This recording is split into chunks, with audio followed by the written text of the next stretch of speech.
psilocybin, which helps stabilize orcas when they're swimming and helps regulate their body temperature. The flippers on either side of the whale's body are called pectoral flippers and are used mainly for steering and stopping. Pectoral flippers have 5 bony digits inside of them, just like the human hand. The lobes on either side of the tail are called flukes. The tail flukes are the killer whale's engine, propelling them close to 30 miles per hour, as fast as our speedboats. But they swim the fastest and use the most power when they're propelling nearly 10,000 pounds of their body out of the water.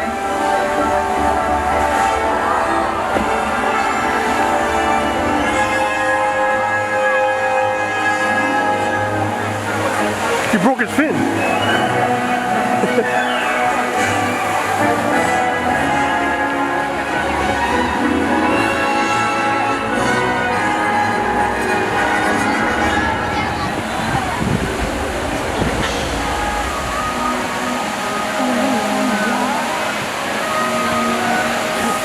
Killer whales are highly social animals with a well-defined social structure. An orcapod is always led by a female. Though just half the size of her male counterpart, she is in charge. It's all about attitude, not size. Because they live and work as a group, orcas need to communicate with sounds and body language. Orcas use clicks for echolocation or navigation.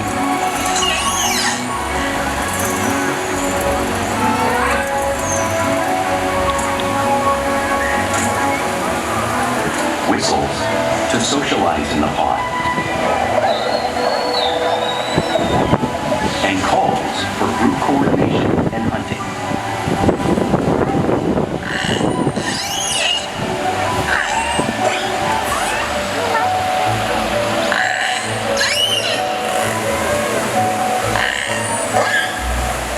Vocal development studies here at SeaWorld show that early on, calves learn vocalization from their mothers. But as they grow, they learn from others close to them as well. This is a bottlenose dolphin call that Shuka learned and even taught other killer whales here at SeaWorld. In fact, orcas are the largest members of the dolphin family.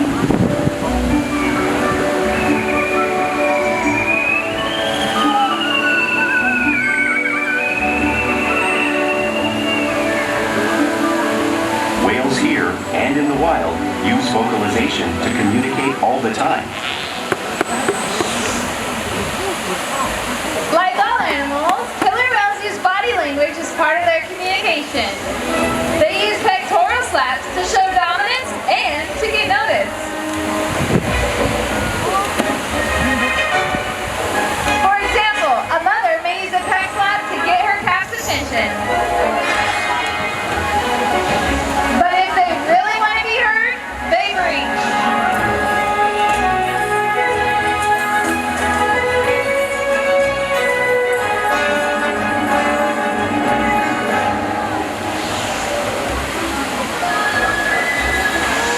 Spy hopping is how killer whales coordinate Oh my God. with their surroundings when they hunt.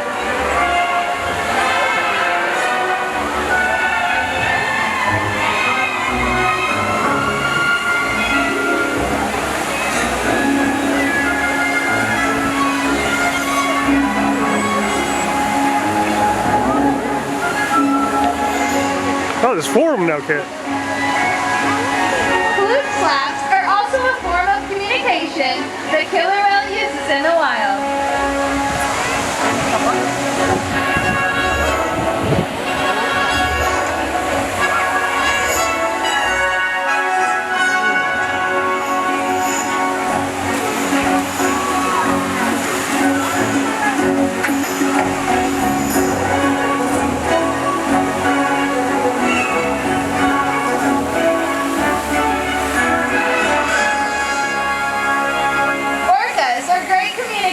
So it's no wonder they're at the top of the ocean's food chain.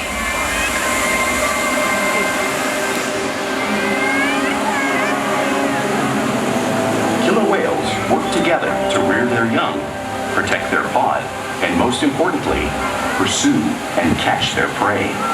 Every day they cooperate to survive in the wild oceans of the world.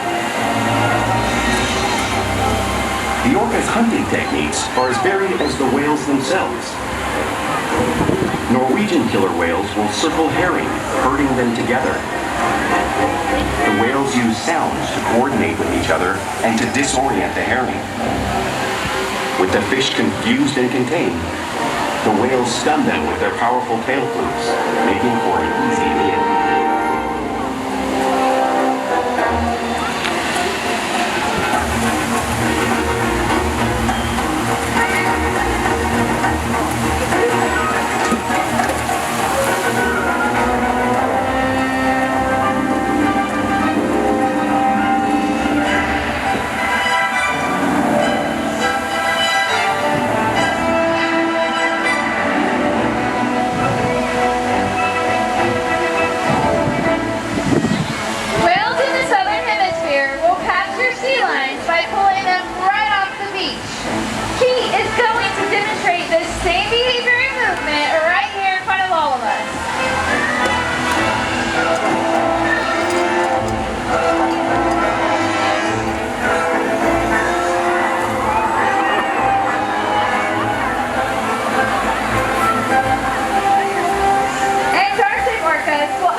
Surprise. Our whale showing you this wave-making technique, demonstrating both the impressive and complex hunting abilities killer whales have developed all around the world.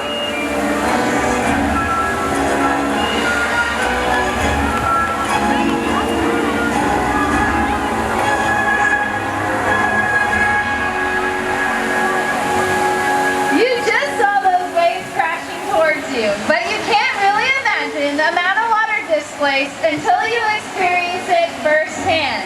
Luckily, my dear friend Lydia, has volunteered to feel the power of the waves made by these incredible animals. Hi Lydia! Now do you by any chance remember seeing those waves created that knock seals off the floating ice? You do. Well, that's a good thing. Now you're going to take a seat right here. Now one of our whales is going to come and make a very similar wave. Now this is one of the many hunting techniques that you, my dear, will never forget because you're going to get the opportunity to experience one of these powerful waves. And now one of these powerful waves are going to be made by our largest killer whale here at SeaWorld San Diego. He's 10,000 pounds.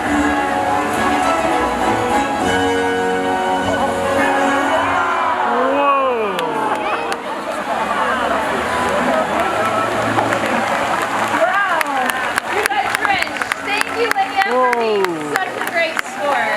Big whale. Because killer whales live in every part of the ocean, it's no surprise they eat all sorts of prey, including other whales. The blue whale on the screen is the largest animal on Earth.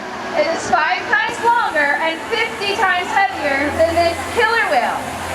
Now, how does a whale this size eat a whale that size in the wild? It's possible because orcas are the ultimate team players.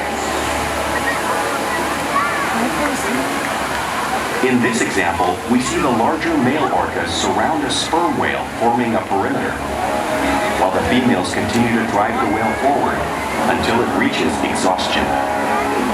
The calves then move in to join the adults in the group. Whatever their prey, killer whales always cooperate and hunt together, making them a highly successful predator. That seal's having a bad day. He's like, why me?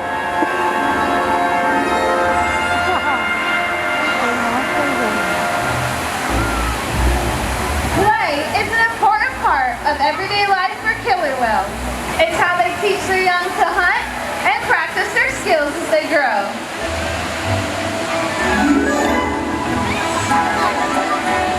Orcas spend lots of time interacting and showing their playful side in the wild and here at SeaWorld.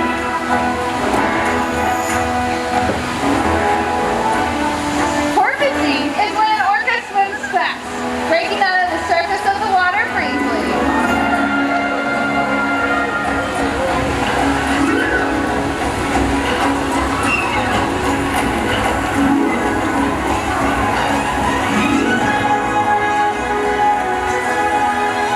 You'll see them do this when catching a ride in the lake of a boat or when surfing in a wave.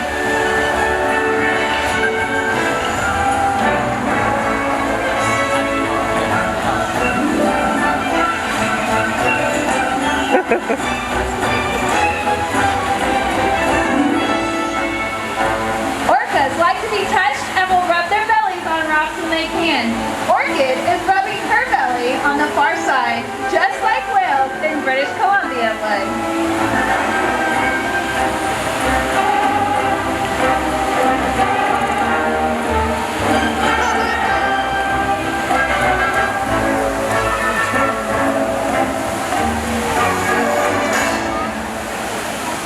You'll also see whales imitate each other in the wild. We see it here at SeaWorld all the time. The whales are always mimicking and learning from each other.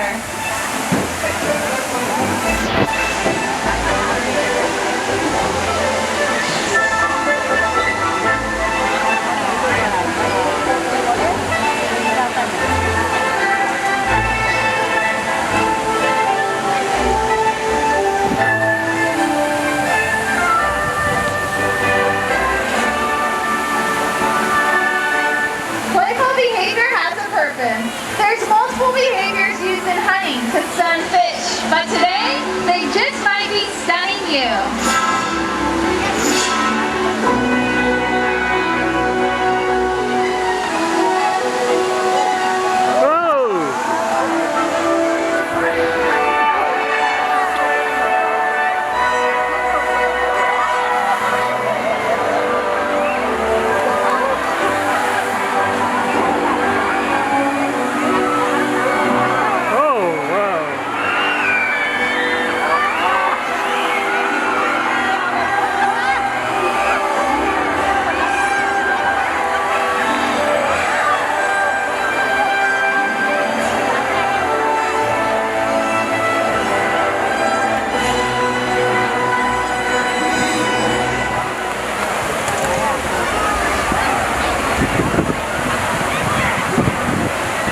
We interact with our whales all day, every day, which allows us to share and trusted relationships and provide optimal health care, research, and quality of life.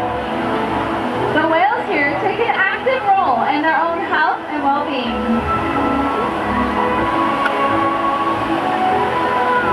Keith is showing us his tail flukes, which is helpful when we want to receive a blood sample. Look at him, Cat. He's on his back. Like Coco. Mopo. He's on his back.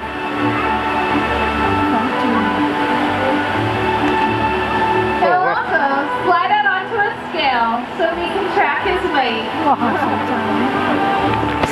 Hungry.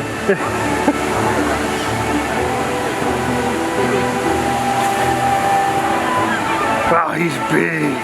We can even get a breath sample from his blowhole. Now this is all possible because of the relationship we've built day after day here at SeaWorld.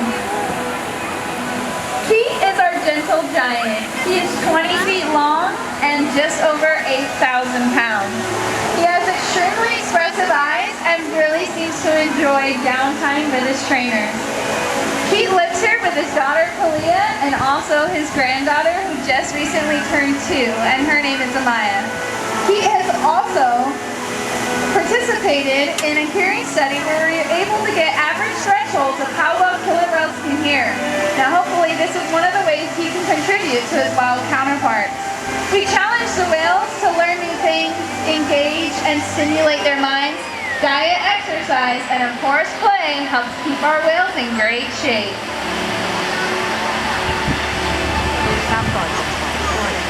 The whales here at SeaWorld have helped killer whales in the wild by participating in many research studies. One ongoing study monitors the whale's heart rate and breathing to understand how marine noise pollution from ship engines and other sources affect wild populations.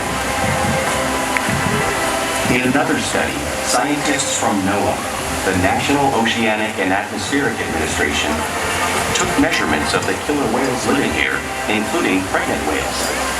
By comparing these measurements with drone footage of killer whales in the wild, scientists are able to monitor the wild population's nutritional and reproductive states. Other research has been done here at SeaWorld on the mother whale's milk composition. This research will help create an effective model to understand how toxins in the ocean impact wild killer whales and their milk supply. What we learn from the whales in our care every day is actively helping whales in the wild survive. And just by being here today, you've supported our rescue, research, and conservation efforts all around the world. We are all connected to each other, to the planet, and to the orca. We hope you feel the power of this connection as you think about this majestic animal and the ocean it lives in.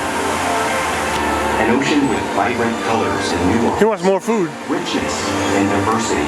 Hey, look. Mystery and wonder. A magical blue world over which we have a profound influence.